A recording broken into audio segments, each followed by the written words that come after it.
हाँ एक जी। और क्वेश्चन है मेरा कि जैसे आपका बड़ा अच्छा गया था ऐद वफा, जी। तो जो आप लोगों का 4 का ग्रुप था जी। वो आप एज एन एक्टर फॉर्मली करते थे परफॉर्म, या जैसे दोस्त शुगर लगाते रहते हैं कि आप ऑफ सेट भी एक दूसरे को छेड़ते रहते थे, तंग करते रहते थे? डेफिनेटली हम बहुत तंग करते थे एक दूसरे को, और मतलब हमने अपनी प्रमोशंस में भी काफ़ी, मतलब मैं तो बहुत मजाक उड़ाया हुआ है, आहत का, अहमद का, सब ने मेरा मजाक उड़ाया हुआ है। आई थिंक बहुत ज़रूरी होता है। बहुत अरसे बाद एक ऐसा ड्रामा आया था जो कि 4 दोस्तों पे जिसकी कहानी मुलव्वस थी। इट वाज यूजुअली जब आप ड्रामे देखते हैं तो हमेशा देयर ट्रायल्स एंड ट्रिब्यूलेशंस, मतलब सोसाइटल इश्यूज या एक औरत के साथ मतलब क्या हो रहा है, और रोमांस और शादी और उसके प्रॉब्लम्स एंड एवरीथिंग। तो बहुत अरसे बाद एक ऐसा, so it was really a breath of fresh air. तो जब हमने पढ़े थे, पहले 4 एपिसोड्स आए थे हमारे पास जो हमने अप नॉर्थ शूट किए थे लॉरेंस कॉलेज में, जो हमारे स्कूल के सीन्स होते हैं। सो उधर हमने बहुत क्विकली रियलाइज कर दिया था कि ये तो इट विल नॉट वर्क अगर हम अपने अपने कमरों से बाहर निकलें और अपने सेट पर मिलें और फिर इस तरह के डायलॉग्स बोलें। तो हमने बहुत एक कोशिश की थी। मैं और अहमद एक दूसरे को मेरे ख्याल से गालिबन 15 सालों से जानते हैं ऑलरेडी। मैं और वहाज एक दूसरे को 4-5 सालों से जानते हैं। आहद से मेरी मतलब वैसी बातचीत हुई हुई थी, मुलाकात हुई हुई थी, पर उस तरह आइस ब्रेकिंग नहीं हुई हुई थी।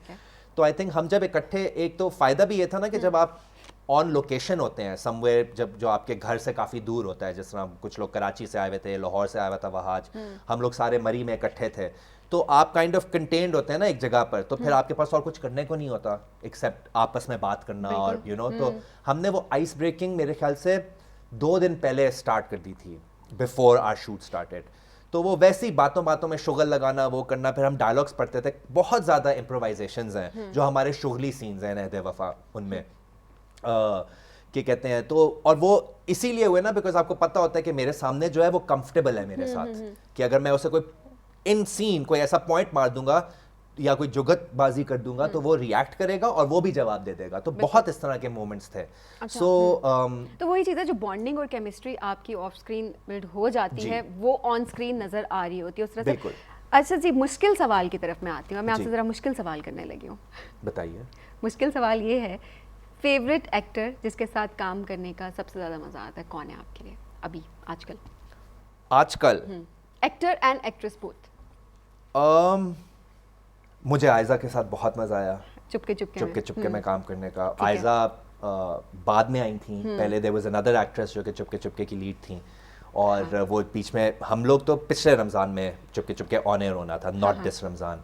तो ऑब्वियसली पैंडेमिक आ गया, कोरोना वायरस एंड एवरीथिंग, और सिंध में तो सबसे पहले लॉकडाउन लगा था और हम वहीं पे शूट कर रहे थे। तो एक 5 महीने का डिले आ गया, और ऑब्वियसली फिर हम पिछले साल जो है वो नहीं ऑन एयर कर सके थे। सो उस टाइम पे जो वो एक्ट्रेस थी उनकी और कमिटमेंट्स थी, तो वो छोड़ के गई और आयजा आई।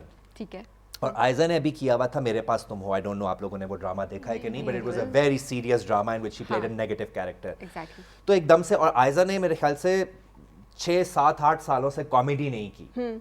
उसमें लास्ट हम लोगों ने 2013 में एक रमज़ान का सीरियल किया था, गलती से मिस्टेक हो गई, या 2012 में, मुझे सही तरह याद नहीं है। तो वो एक होता है, अब हम सारे जेल हो चुके हुए थे, जैसे मैंने बोला ना, सारी कास्ट आपस में, तो एक नए बंदे का आना आपको फिर डर भी होता है कि यार आपने अभी एक सीरियस ड्रामा किया, आप क्या घुल मिल जाएंगी। But she came so ready, she was so prepared, looks head to toe look उसने अपनी खुद डिज़ाइन की थी, अपने प्रॉप्स जो वो लेकर जाती थी वो सब खुद थे उसके।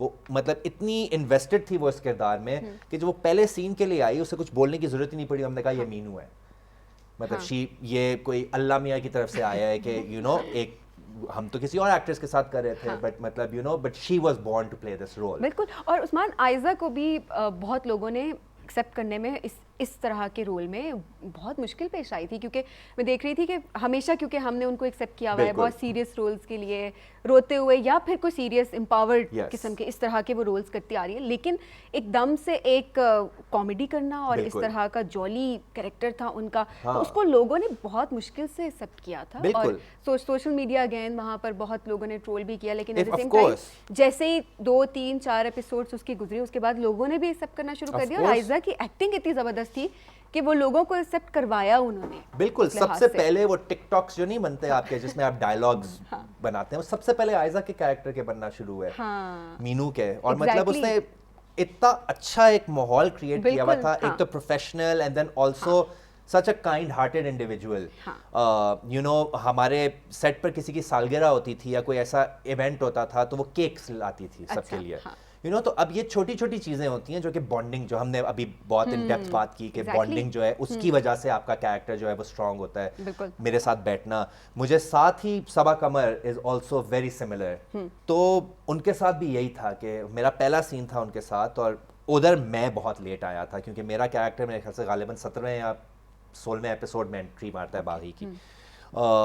But she set me down, उन्होंने मेरे साथ पूरा सीन पढ़ा, पूरी हमने डिस्कशंस की एंड एवरीथिंग. तो ये वही वाली बात है ना कि आइस ब्रेकिंग जब होती है ना तो आप it becomes very easy because आपको फिर ये जो कैमरे का जो एक रेड डॉट होता है ना जो कि जब ऑन होता है तो आप एकदम से इस तरह अगर बैठे हुए होते हैं तो आप एकदम से जरा ये हो जाते हैं, नेचुरली आप थोड़े स्टिफ हो जाते हैं. वो सब चीज़ खत्म हो जाती है बिकॉज आप सिर्फ फोकस्ड होते हैं on your co-star. So definitely इनके साथ काम करने का बहुत मजा आया. एग्जैक्टली. जी, मेरे पास एक सवाल है. आपने कहा आपको सबा कमर और आयजा के साथ बहुत पसंद लगा, आपको बहुत पसंद है, तो आपको हॉलीवुड में से कौन एक्टर अच्छा लगता है? Hollywood, I love Meryl Streep. Every kind of role she does so well. एक कमीलियन होता है ना जो कि कोई भी आप you throw anything at them और वो करने को तैयार भी होता है, वो बहुत अच्छा भी करता है. Also one of the highest nominated for Oscar actors or actresses. Jack Nicholson मुझे बहुत पसंद है. Leonardo obviously is fantastic. बहुत एक्टर्स हैं एक्चुअली. मैं हमेशा ये कहता हूँ, वो जो सवाल जब आपसे पूछे जाते हैं ना आपका फेवरेट एक्टर कौन है, आपका फेवरेट, मुझे हमेशा होता है that I don't have favourite actors और actresses, I have favourite performances. कभी कभी कोई ऐसा एक्टर जिसको आपने टू बी ऑनेस्ट कभी घास नहीं डाली होती, वो भी एक ऐसी परफॉर्मेंस कर जाता है कि आप कहते हैं यार I did not expect this, या ये तो मेरी ऑल टाइम फेवरेट परफॉर्मेंस बन चुकी हुई है. सो आई थिंक मैं फोकस ज़्यादा करता हूँ कि किसने कौन सा कैरेक्टर बहुत अमेजिंग किया. परफॉर्मेंस पे आप ज्यादा देखते हैं, आप ये नहीं देखते कि किस एक्टर ने उसका परफॉर्म किया. मतलब आपके लिए बेसिकली एक्टिंग स्किल्स मैटर करती हैं और ये मैटर नहीं करता कि अच्छा कौन परफॉर्म कर रहा है. बिल्कुल.